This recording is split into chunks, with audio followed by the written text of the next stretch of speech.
नियोजित विकास की राजनीति, या फिर इस चैप्टर का जो नया नाम है वो है नियोजन और विकास। और ये जो है हमारा स्वतंत्र भारत में राजनीति, जो हमारा बुक है पॉलिटिकल साइंस का, उसका 3rd चैप्टर है। ठीक है, नए सिलेबस के अकॉर्डिंग चैप्टर का नंबर भी चेंज किया गया है। वैसे हम चैप्टर नंबर 3rd के को लेकर ही इसको हम चलते हैं। ठीक है, तो देखिए यहाँ पे इस चैप्टर के ऊपर वैसे मैं आप लोगों को एक वीडियो पहले ही प्रोवाइड करा चुका हूँ। आप लोगों ने अगर वीडियो को नहीं देखा है तो जरूर देखिए, वीडियो का लिंक आपको डिस्क्रिप्शन में मिल जाएगा। वैसे रोशन सर स्टडी पॉइंट पे कंप्लीट सिलेबस आपका करवाया जा रहा है, हिस्ट्री, पोल साइंस, ज्योग्राफी, है ना, और भी जो दूसरे सब्जेक्ट है जैसे कि फिजिकल एजुकेशन है, होम साइंस है, सभी सब्जेक्ट का हम सिलेबस कंप्लीट करवाने की कोशिश कर रहे हैं। तो आप लोग चैनल को यार सब्सक्राइब भी जरूर करें, बेल आइकन को भी प्रेस करके रखें ताकि सभी वीडियो का नोटिफिकेशन आप तक पहुंच सके। अब देखिए आज की इस वीडियो को हम शुरू करेंगे सीधा वामपंथ और दक्षिण पंथ, हम 2 विचारधारा से स्टार्ट करेंगे। तो देखिए वामपंथ और दक्षिण पंथ ये विचारधारा है क्या।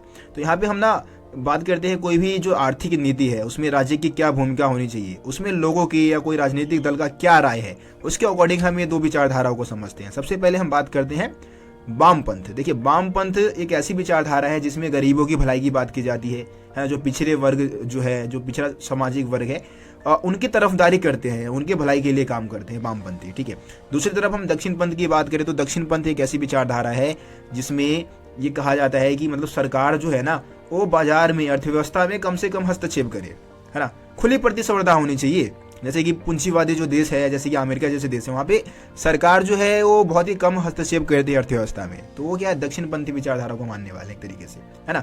दक्षिण पंथ में बाजार में कम से कम हस्तक्षेप करने की बात करते हैं, सरकार बहुत कम हस्तक्षेप करे, ऐसी बात कही जाती है। ठीक है, तो ये वामपंथ और दक्षिण पंथ 2 विचारधाराएं हैं। उसके बाद हम बात करेंगे विकास का जो केरल मॉडल है। केरल मॉडल क्या है विकास का। देखिए केरल में जो विकास का जो और नियोजन का जो मॉडल अपनाया गया उसको हम केरल मॉडल कहते हैं। आपको पता है कि केरल शिक्षा के मामले में, स्वास्थ्य के मामले में हम बात करें, है ना, भूमि सुधार के मामले में, गरीबी को ख़त्म करने में इस मॉडल ने क्या किया है, काफ़ी ज़्यादा भूमिका निभाया है ना। इस मॉडल के तहत ही जो मतलब केरल है वहाँ पे काफ़ी ज़्यादा उन्नति प्रगति हुई है। मातृ मृत्यु दर जो है ना, शिशु मृत्यु दर है वो कम हुआ है, साक्षरता दर बढ़ी है। तो ये केरल मॉडल ही है विकास का जिसके बारे में हम बात कर रहे हैं। अब देखिए 1987 से लेकर 91 के बीच में क्या हुआ, सरकार ने वहाँ पे नव लोकतांत्रिक पहल के नाम से एक अभियान चलाया और इसके अंतर्गत विकास के अभियान थे, मतलब ज़्यादा से ज़्यादा विकास करना है, तेज गति से विकास करना है। और इस अभियान की रूपरेखा इस तरह बनाई गई थी कि लोगों को स्वयंसेवी नागरिक संगठन जो भी थे ना, उसके माध्यम से विकास की गतिविधि में सीधे शामिल किया जा सकता था। जो भी स्वयंसेवी नागरिक संगठन थे उसके माध्यम से लोगों के विकास की गतिविधियों में शामिल करने की कोशिश की गई थी। ठीक है, तो केरल में जो विकास का मॉडल अपनाया गया उसको हम विकास का केरल मॉडल कहते हैं।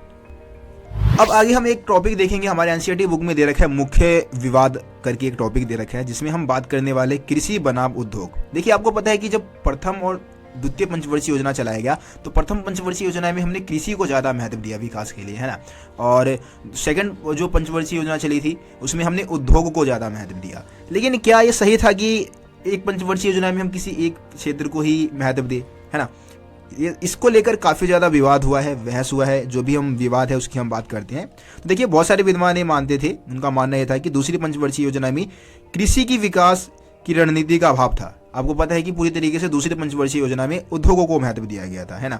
और इस योजना के कारण जो उद्योग है ना, उद्योग पर जोर दिया गया और खेती और ग्रामीण इलाके जो है उसको काफ़ी ज़्यादा चोट पहुँचा है। मतलब खेती को बढ़ावा नहीं दिया गया, ग्रामीण इलाके जो है उसका विकास इस पंचवर्षीय योजना के तहत नहीं हो पाया क्योंकि ज़्यादातर उद्योग धंधे कहाँ पे स्थापित हुए, शहरी क्षेत्र में। अब इसमें से कुछ हम विद्वान कुछ नेता है या कुछ विद्वान जो भी है या अर्थशास्त्री है उनकी हम बात करें, जिसमें से एक तो जीएससी कुमारप्पा है जो कि एक गांधीवादी अर्थशास्त्री थे, है ना। और वो ग्रामीण औद्योगिकरण पर जोर देते हैं। वो कहते हैं कि भाई जो औद्योगिकरण है वो ग्रामीण क्षेत्र में होना चाहिए, शहरी क्षेत्र में नहीं। शहरी क्षेत्र में को उतना महत्व नहीं देते हैं, है ना, ज़्यादातर ग्रामीण औद्योगिकरण की बातें करते हैं।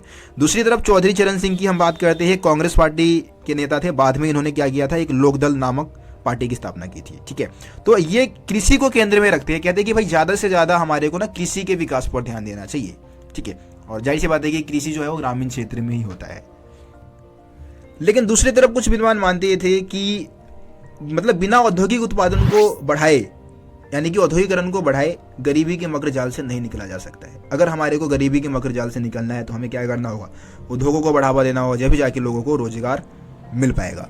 ठीक है, तो ये सारी बहस चल रही थी और ये विद्वान ये भी मानते थे कि ऐसा नहीं था कि मतलब हमने कृषि पर उतना ध्यान नहीं दिया। जब प्रथम पंचवर्षीय योजना चलाया गया था तो कृषि के लिए बहुत सारे जो धन आवंटित किए गए थे, सिंचाई के साधन का निर्माण किया गया था, लेकिन जो भी योजनाएं बनाई गई थी ना, उस योजना का सही तरीके से क्रियान्वयन नहीं किया गया, उसको सही से लागू नहीं किया गया, इस कारण कृषि को थोड़ा चोट पहुंची। अब हम अगले टॉपिक की बात करते हैं जो कि है निजी क्षेत्र बनाम सार्वजनिक क्षेत्र, है ना। तो आपको पता है कि जब भारत आज़ाद हुआ, आज़ादी के बाद हमारे पास विकास के दो मॉडल थे। एक तो आपका पूंजीवादी मॉडल था जिसमें ज़्यादातर चीज़ें निजी क्षेत्र में था, है ना, निजी हाथों में होता है। समाजवादी मॉडल दूसरा था जिसमें कि ज़्यादातर चीज़ें सरकारी हाथों में होता है ना, सरकार सारे नियम वगैरह बनाती है, जो भी है ज़्यादातर चीज़ें उद्योग धंधे होंगे, कृषि व्यापार सब सरकार निर्धारित करेगी, सारे नियम सरकार बनाएगी। लेकिन भारत ने इन दोनों ही मॉडल को नहीं अपनाया और भारत ने इन दोनों का मिला जुला मॉडल अपनाया, इसलिए हम इसको मिश्रित मॉडल बोलते हैं विकास का, या मिश्रित अर्थव्यवस्था बोलते हैं। अब ये मिश्रित अर्थव्यवस्था की विशेषता क्या थी भारत में? देखिए, यहाँ पे खेती, व्यापार, उद्योग, है ना, इन सब चीज़ों को निजी हाथों में सौंप दिया गया था और सरकार ने क्या किया, भारी उद्योगों को अपने हाथ में रखा। जैसे भारी उद्योग जैसे कि आपका इस्पात उद्योग है ना, सीमेंट उद्योग है, या फिर रेलवे है, इन सब चीज़ों को अपने हाथों में रखा था। व्यापार के बहुत सारे नियम बनाए सरकार ने। कृषि के क्षेत्र में भी हस्तक्षेप किया, जरूरत पड़ने पे कृषि के क्षेत्र में भी हस्तक्षेप किया था। अब देखिए, ये जो मॉडल था इसकी जो आलोचना है वो सभी तरफ से किया गया। जैसे कि दक्षिणपंथी है, वामपंथी जो विचारधारा के लोग थे, सबने क्या किया, इस योजना का एक तरीके से आलोचना की, मतलब इस मॉडल का विरोध किया। तो उनका मतलब आलोचकों का क्या कहना था? आलोचकों का कहना ये था कि योजनाकारों ने निजी क्षेत्र को पर्याप्त जगह नहीं दी है ना, निजी क्षेत्र को आगे बढ़ने के लिए भी कोई खास कदम नहीं उठाए, कोई खास उपाय नहीं किए हैं, ठीक है।